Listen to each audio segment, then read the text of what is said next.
오늘 밤에도 하나님의 은혜가 저희 여러분에게 함께하기를 기원합니다. 한 가지 질문을 먼저 드리겠습니다. 어떤 사람이 하나님을 의지하며 사는 게 쉬울까요? 1번, 삶이 힘든 사람. 2번, 삶이 편안한 사람. 어떤 사람이 정말 하나님을 의지하면서 살기 쉬울까요? 1번일까요? 2번일까요? 1번이죠. 그렇죠. 삶이 힘든 사람입니다. 그리고 한번 잘 생각해 보시기 바랍니다. 사사시대, 어떤 시대죠? 하나님께서 평안을 주시면 배신하는 시대입니다. 왜 그럴까요? 방금 했던 그 질문이 답이 되는 겁니다. 힘들 때에는 하나님을 찾고 의지합니다. 그런데 편안해지면 하나님을 찾지 않고 의지하지 않는 겁니다. 오늘날도 마찬가지입니다. 진짜 신앙생활에 열심을 가졌던 때가 언제인가? 한번 생각해 보시기 바랍니다. 편안할 때였나요? 힘들 때였나요? 힘들 때였습니다. 정말 눈물로 기도했고 주님을 예배할 수 있다면 그게 감격 그 자체였습니다. 그런데 그래서 하나님께서 그 눈물로 구했던 기도를 들어주시고 평안 속에서 하나님을 예배할 수 있게 하셨더니 그 다음에 어떻게 됩니까? 하나님 계신 거 맞아? 나 예수 믿는 사람 맞아? 이거 진짜야? 의심이 들기 시작합니다. 평안 가운데. 사실 이 평안을 누가 주셨죠? 하나님께서 주셨습니다. 과거와 오늘을 비교해 보시기 바랍니다. 얼마나 달라졌습니까? 그야말로 하나님께서 주신 평안입니다. 그러면 어떻게 해야 되나요? 더욱 하나님을 의지하고 섬겨야지요. 그런데 여기에서 오해가 발생합니다. 어떤 오해인가? 과거에 하던 식의 전투적인 싸우고 버티는 그런 식으로 신앙생활을 해야지 된다라고 오해하는 겁니다. 아닌 것이죠. 이제 해야 하는 것은 그게 아닙니다. 이제는 다르게 신앙생활을 해야 합니다. 주님께서 평안을 주시기 전까지는 싸워야 됐습니다. 버텨야 됐습니다. 그런데 주님께서 평안을 주셨어요. 그럼 이제는 뭘 해야 할까요? 평안 가운데 또다시 싸워야 될까요? 그게 아닌 것이죠.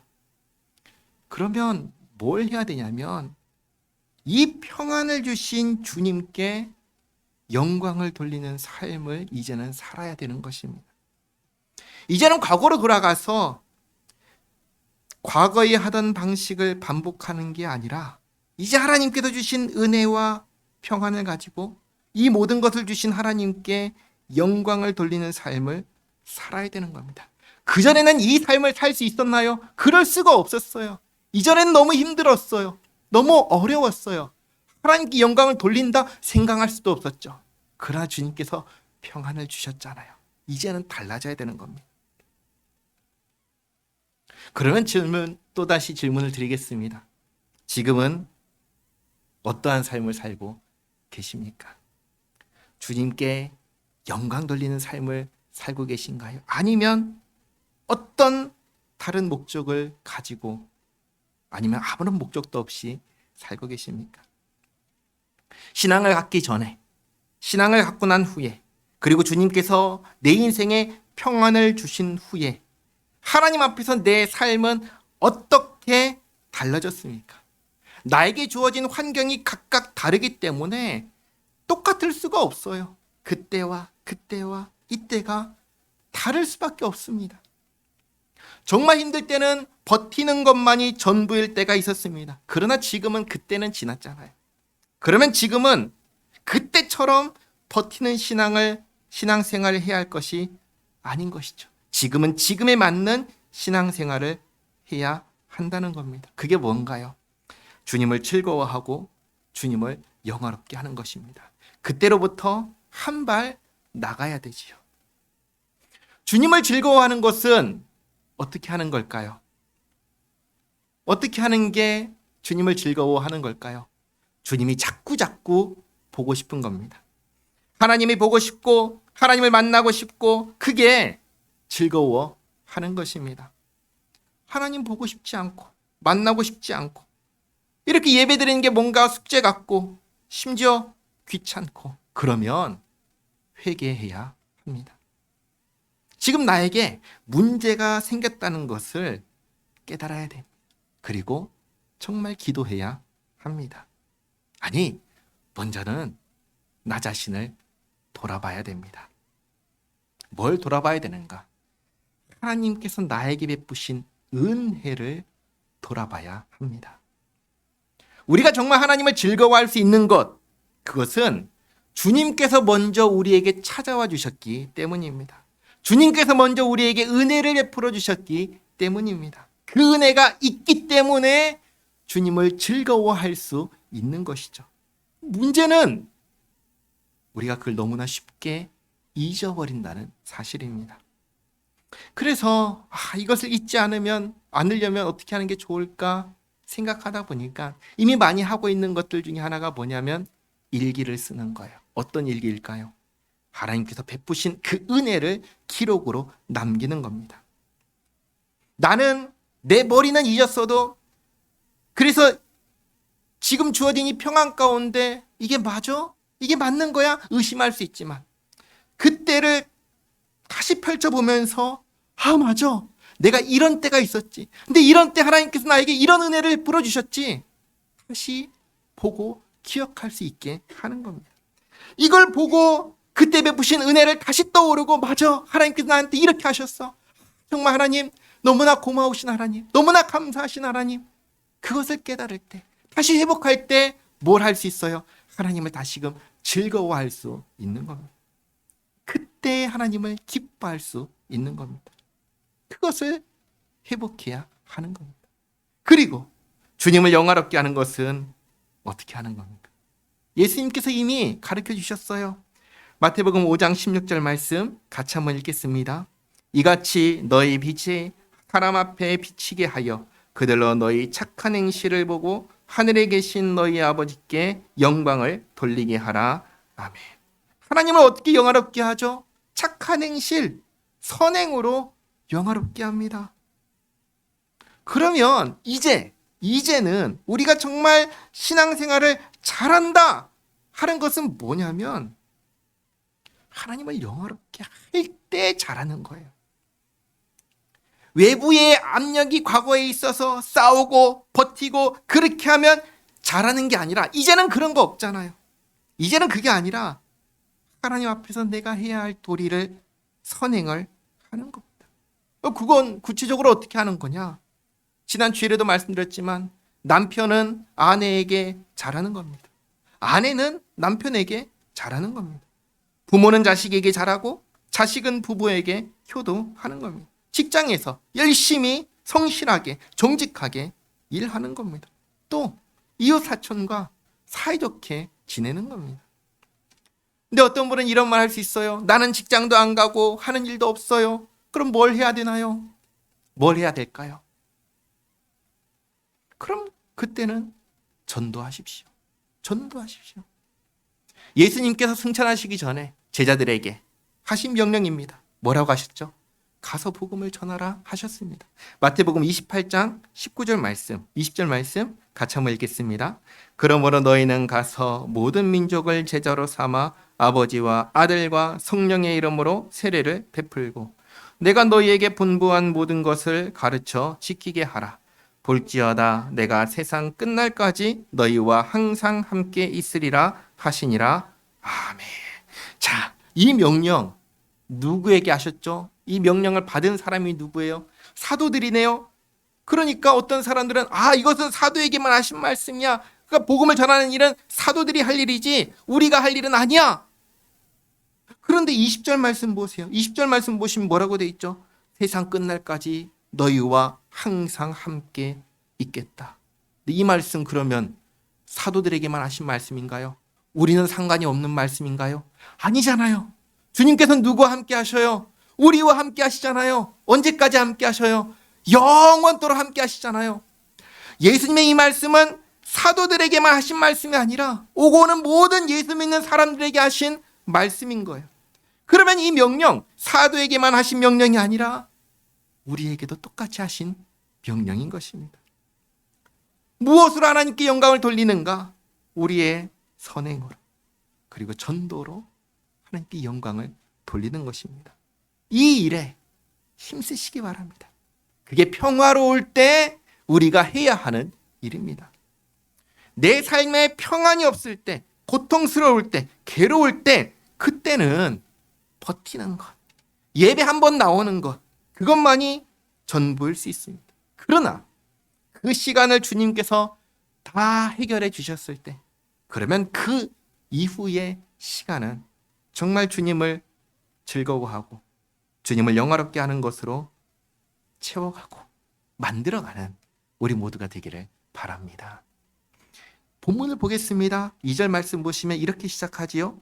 괴가 기럇 여아림에 들어간 날부터 20년 동안 오래 있은지라 이스라엘 온 족속의 여호와를 사모하니라.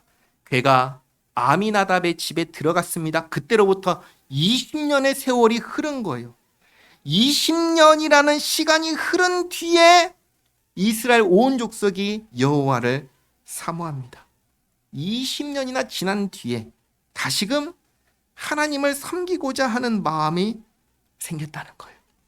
그러면 이 20년 동안은 어떻게 지냈을까요? 3절 말씀 보시면 사무엘의 말에서 그 답을 알 수 있습니다. 3절에 사무엘이 이스라엘 온 족속에게 말하여 이르되 만일 너희가 전심으로 여호와께 돌아오려거든 이방 신들과 아스타롯을 너희 중에서 제거하고 너희 마음을 여호와께로 향하여 그만을 섬기라. 그리하면 너희를 블레셋 사람의 손에서 건져 내시리라. 무려 20년 동안 이스라엘은 무엇을 섬겼습니까? 이방신을 섬겼습니다. 아스타롯을 섬겼습니다. 아스타롯은 뭐냐? 가나안의 여신입니다. 다산과 풍요의 여신입니다. 하나님의 백성들이 무려 20년 동안을 우상을 섬긴 겁니다. 그리고 20년이 지나자 비로소 깨달은 거예요. 무엇을 깨달았을까요? 20년 전에도 누가 우리를 지배하고 있어요? 블레셋이 지배하고 있어요. 20년이 지나도 여전히 블레셋이 지배하고 있습니다. 삶은 20년 전에도 고통 가운데 있었고 20년이 지난 오늘도 여전히 고통 가운데 있는 거예요. 20년이나 우상을 섬겼는데 아무것도 달라진 게 없는 겁니다. 뭘 깨달았을까요? 아, 이게 헛된 거구나. 이들이 참된 신이 아니구나. 우리를 블레셋의 손에서 구원하지 못하는 무능한 신이구나. 이것을 깨달은 것입니다. 그리고는 출애굽의 하나님, 우리를 가나안 땅으로 인도하신 하나님, 아브라함과 이삭과 야곱의 하나님께로 돌아오고자 하는 마음이 생긴 겁니다. 그리고 이 20년 동안에 사무엘이 가만히 있었을까요? 그렇지 않죠. 계속 말씀을 선포했습니다. 씨앗을 뿌린 겁니다. 20년 동안. 그리고 20년이 지났을 때 비로소 그동안 듣지 않았던 사무엘의 말을 이들이 듣게 된 겁니다. 사무엘이 말합니다. 하나님께 돌아오려거든 우상을 다 버리고 하나님만 섬기라.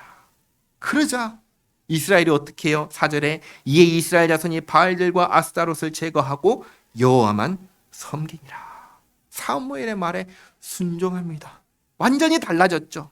그 모습을 보고 말합니다. 5절에 사무엘이 이르되 온 이스라엘은 미스바로 모이라. 내가 너희를 위하여 여호와께 기도하리라. 자, 이것도 잘 보시기 바랍니다. 어디로 모이라고 하죠? 미스바입니다. 근데 하나님의 언약궤는 어디에 있죠? 미스바에 있나요? 기럇 여아림에 있나요? 기럇 여아림에 있습니다. 여기서 우리가 알 수 있는 게 있습니다. 뭐냐? 언약궤가 있는 곳이 하나님이 계신 곳이냐? 아니라는 거예요. 이전에 벌써 뭐가 있었죠? 언약궤가 있는 곳에 하나님이 계신다. 블레셋 사람들이 그렇게 생각했고 이스라엘 사람들도 그렇게 생각했습니다. 그러나 전쟁이 어떻게 했죠? 졌지요. 아니라는 것을 보여주셨습니다. 하나님은 어디에 계시죠? 하나님을 섬기는 사람들, 하나님의 백성이 있는 곳에 하나님이 계십니다. 언약궤가 있는 곳에 하나님이 계시는 게 아니라 정말 하나님을 찾고 구하고 섬기는 하나님의 백성이 있는 그곳에 하나님이 계신 겁니다. 그러니까 여기에서 이미 뭘 알려주시냐면 언약궤 분명히 중요하지만 그게 절대로 없어서는 안 되는 그런 것은 아니다. 이것을 분명하게 보여주신 겁니다. 우리의 신앙은 뭐예요? 눈에 보이는 언약궤, 눈에 보이는 성물을 의지하고 하는 신앙생활인가? 아니라는 겁니다. 우리 신앙은 보이는 것을 의지하는 신앙이 아닌 거예요. 그럼 뭐냐? 우리의 신앙은 보이지 않는 하나님을 섬기는 신앙이고 그 하나님의 말씀 의지하는 신앙인 것입니다.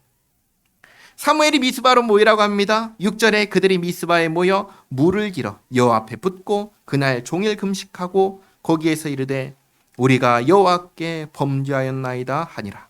사무엘이 미스바에서 이스라엘 자손을 다스리니라.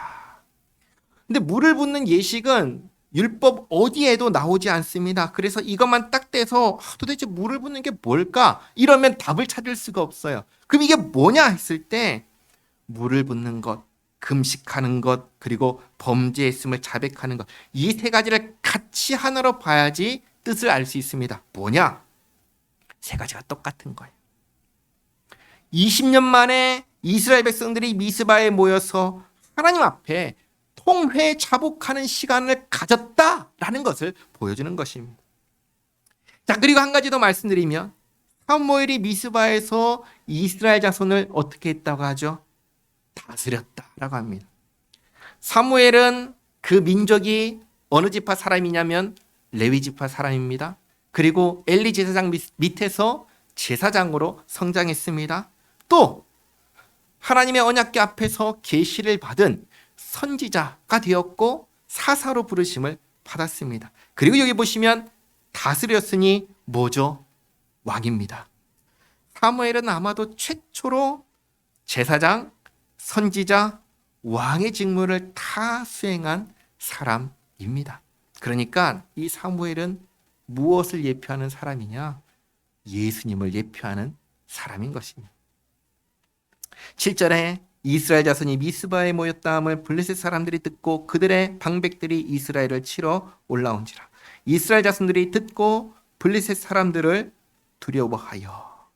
이 백성들이 이렇게 모였다는 소식을 듣고 이들이 뭔가 모여서 역적 모의를 하는가 보다 생각한 블레셋 사람들이 이들을 쳐서 해산시키려고 하는 겁니다.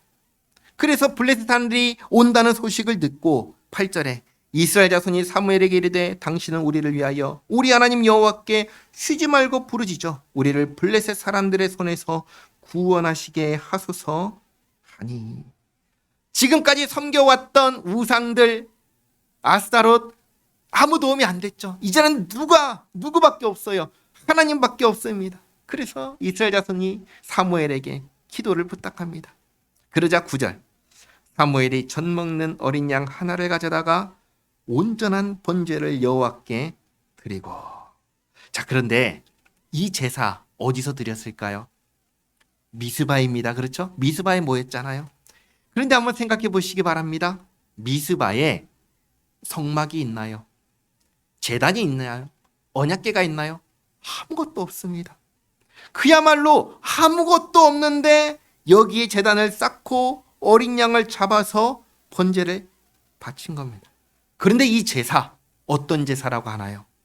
온전한 제사라고 합니다. 그러니까 여기서 또 무엇을 알 수 있냐면 구약 시대에도 성막, 제단, 언약궤가 있어야 그곳에서 드리는 제사가 온전한 제사, 온전한 예배가 아니다라는 것을 여기서도 이미 보여주시는 거예요. 신약 시대, 오늘날과 마찬가지로 구약 시대에도 온전한 제사는 뭘까요? 믿음으로 드리는 제사다라는 것을 가르쳐 주는 겁니다. 사무엘은 이곳에서 믿음으로 온전한 제사를 드립니다. 그리고 이스라엘을 위하여 여호와께 부르짖음에 여호와께서 응답하셨더라. 하나님께서 이 제사를 기쁘게 받아 주셨습니다. 10절 말씀 보시면 사무엘이 번제를 드릴 때 블레셋 사람이 이스라엘과 싸우려고 가까이 오매 그날에 여호와께서 블레셋 사람에게 큰 우레를 발하여 그들을 어지럽게 하시니 그들이 이스라엘 앞에 패한지라. 사무엘은 제사를 드립니다. 이스라엘 백성들은 사무엘만 바라보며 두려워 떨고 있습니다. 저기서 블레셋 군대가 다가오고 있습니다. 그리고 꽝 하고 우레가 떨어집니다. 그 우레에 블레셋 모든 군대들은 그 모든 힘, 전투력을 다 잃어버립니다. 그리고 11절 이스라엘 사람들이 미스바에 손나가서 블레셋 사람들을 추격하여 벳갈 아래에 이르기까지 쳤더라. 사무엘이 돌을 취하여 미스바와 센 사이에 세워 이르되 여호와께서 여기까지 우리를 도우셨다 하고 그 이름을 에벤에셀이라 하니라. 에벤에셀, 도움의 돌이라는 뜻입니다. 하나님께서 도와주셨음을 기념하는 돌입니다. 13절 이에 블레셋 사람들이 굴복하여 다시는 이스라엘 지역 안에 들어오지 못하였으며 여호와의 손이 사무엘이 사는 날 동안에 블레셋 사람을 막으시매 블레셋 사람들이 이스라엘에게서 빼앗았던 성읍이 에그론부터 가드까지 이스라엘에게 회복되니 이스라엘이 그 사방 지역을 블레셋 사람들의 손에서 도로 찾았고 또 이스라엘과 아모리 사람 사이에 평화가 있었더라. 이스라엘이 회개하고 우상을 버리고 죄악을 자백하고 하나님께 돌아오자마자 하나님께서 어떻게 하셔요? 이스라엘을 구원하십니다. 오늘 이스라엘은 20년 만에 아주 분명하게 우리 하나님이 어떤 하나님이신지 아주 분명하게 확인합니다. 우리 하나님 어떤 하나님이십니까? 회개하는 자를 용서하시는 하나님이십니다. 의지하는 자를 지키시고 돌보시고 구원하시는 참으로 은혜로우신 하나님, 그분이 바로 우리의 하나님이십니다.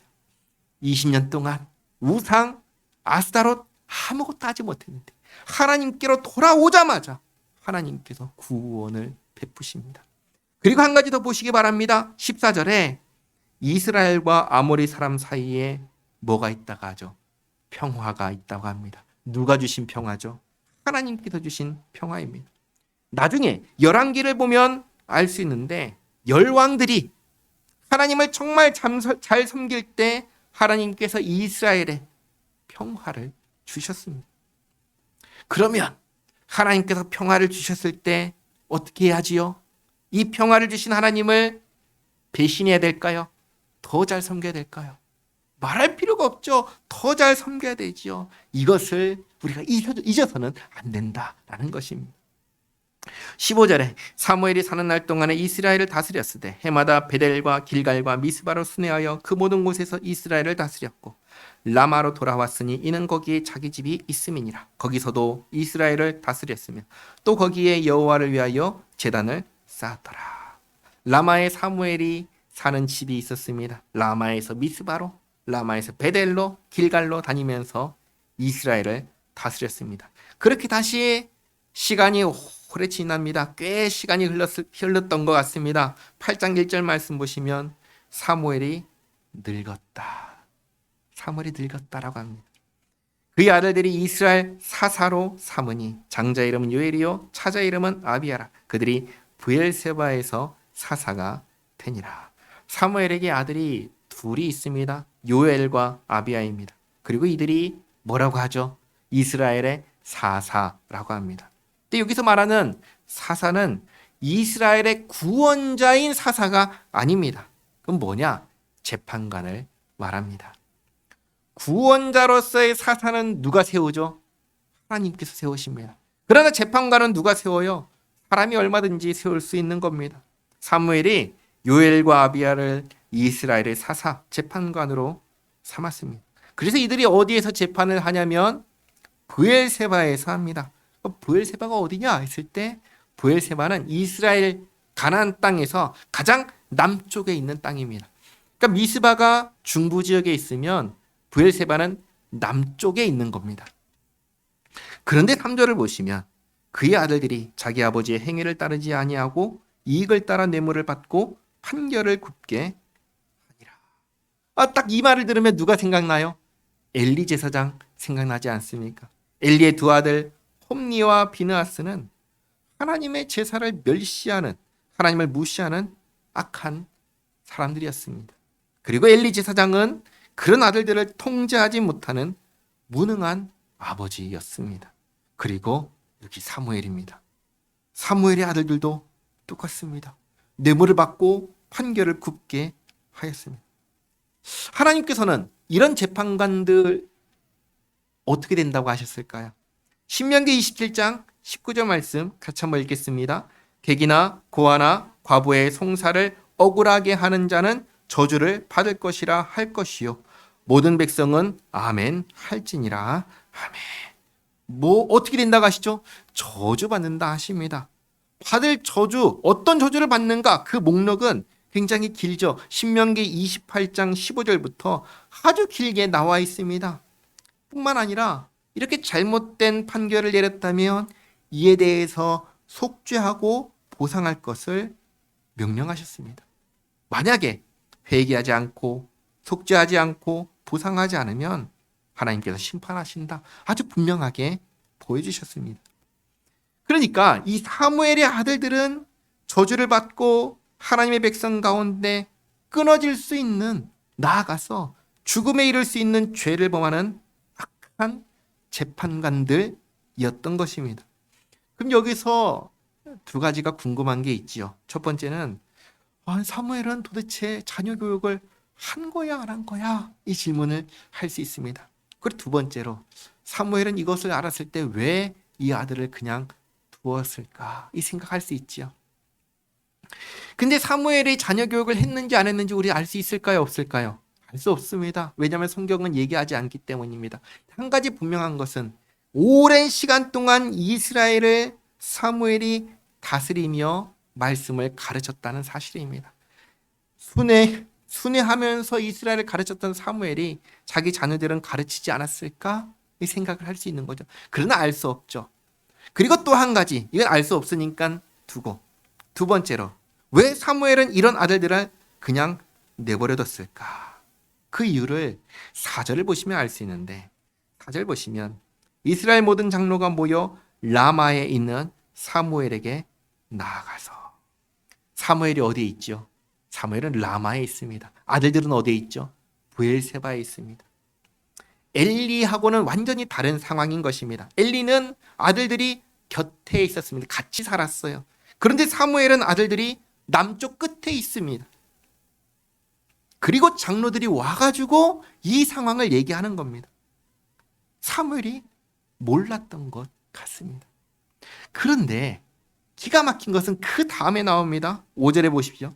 그에게 이르되 보소서 당신은 늙고 당신의 아들들은 당신의 행위를 따르지 아니하니. 무슨 말이에요? 장로들이 와가지고 하는 말이 당신은 나이가 많습니다. 당신의 아들들은 문제가 있습니다. 얘기해요. 그럼 자연스럽게 그 다음에는 무슨 얘기를 해야 될까요? 무슨 얘기 해야 되죠? 당신 아들 문제 있다. 자녀들 문제 있다. 재판관인데 재판을 굽게 하고 있다. 그럼 그 다음에 뭘 요청해야 돼요? 더 이상 재판 못하게 하라. 그 요청해야 되는 거 아니에요? 잘못하고 있으니까 혼내고 못하게 해라. 아니면 제대로 하도록 하든지 그걸 해라. 이 얘기를 해야 될 거 아니에요? 그런데 지금 와가지고 무엇을 얘기하냐면 엉뚱한 걸 얘기합니다.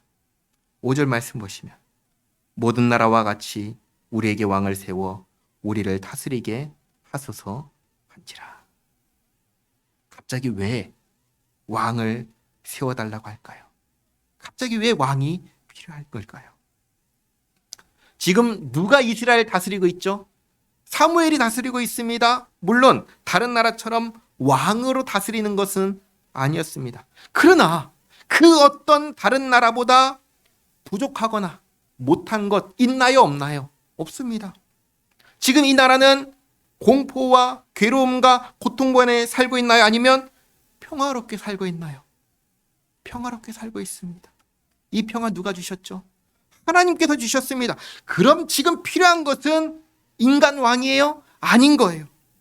지금 필요한 건 뭐냐면 늙은 사무엘의 뒤를 이어서 그 잘못하는 두 아들이 아닌 정말 계속해서 하나님을 잘 섬기면서 우리를 하나님 말씀으로 지도하고 인도할 사람이 필요한 거예요. 그걸 요청해야죠. 근데 그게 아니라 왕을 요청합니다.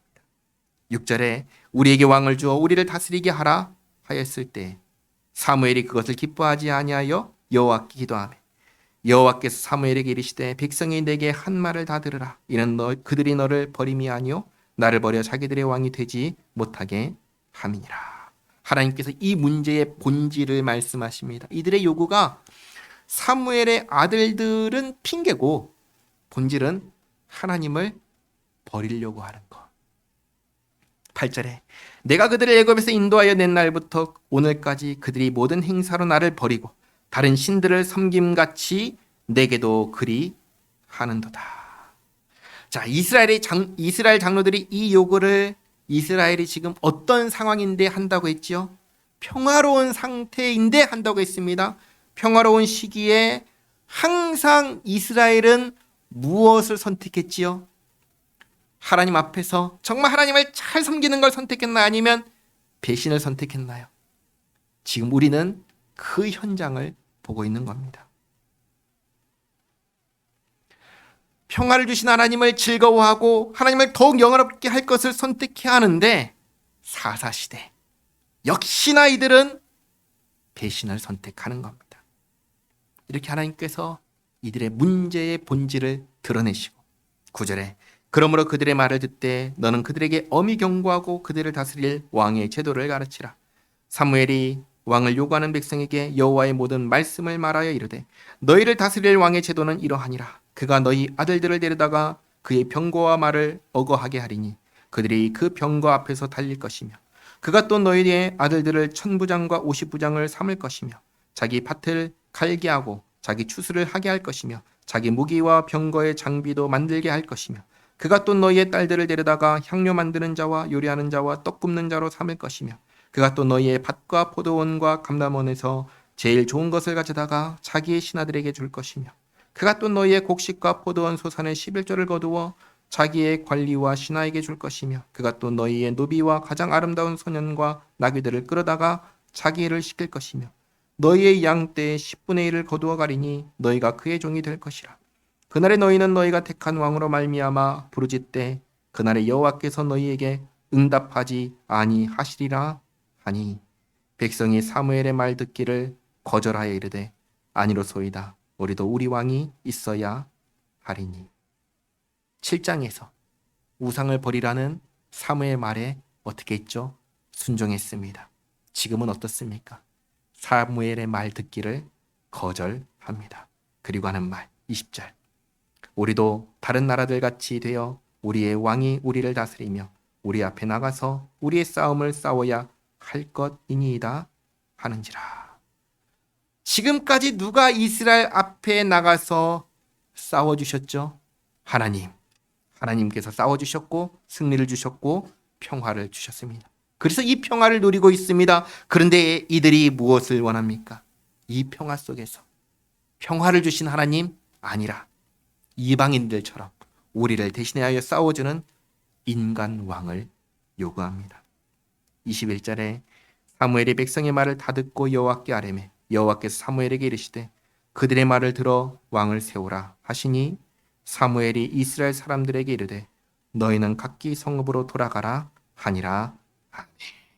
이렇게 해서 사사시대가 끝나고 왕정시대가 시작이 됩니다. 다음 주에 이스라엘의 초대 왕으로 사울이 왕이 되는 과정을 살펴보도록 하겠습니다. 자, 정리하겠습니다. 이스라엘의 이 역사는 우리에게 우리의 신앙이 어떠해야 하는지 또 우리는 어떻게 신앙생활을 해야 하는지 잘 보여줍니다. 우리 하나님은 어떤 하나님이십니까? 우리를 죄에서 구원하시고 삶의 어려움 가운데 건지시고 참된 평안과 복을 주시는 하나님이십니다. 이 사실을 잊지 마시기 바랍니다. 그리고 이 모든 것을 주시는 하나님 즐거워하고 정말 하나님을 영화롭게 하며 살아가는 우리 모두가 되기를 바랍니다. 기도하겠습니다. 하나님 감사합니다. 죄와 허물로 죽은 저희를 버려두지 않으시고 먼저 사랑하시고 먼저 손 내밀어 주시고 먼저 찾아와 주시고 예수님 안에서 주의 자녀 삼아 주시고 죄 가운데 건지시고 평안으로 인도하신 주님을 찬양합니다. 주님의 은혜에 감사드립니다. 주님께서 베푸신 은혜, 지금까지 베푸신 은혜를 잊지 않게 하옵소서. 늘 기억하며 이 모든 것을 주신 주님을 즐거워하는 저희 모두가 되게 하옵소서. 더 나아가 정말 주님을 영화롭게 하는 주님께 영광 돌리는 저희 모두가 되게 하옵소서. 예수님의 이름으로 기도하옵나이다. 아멘.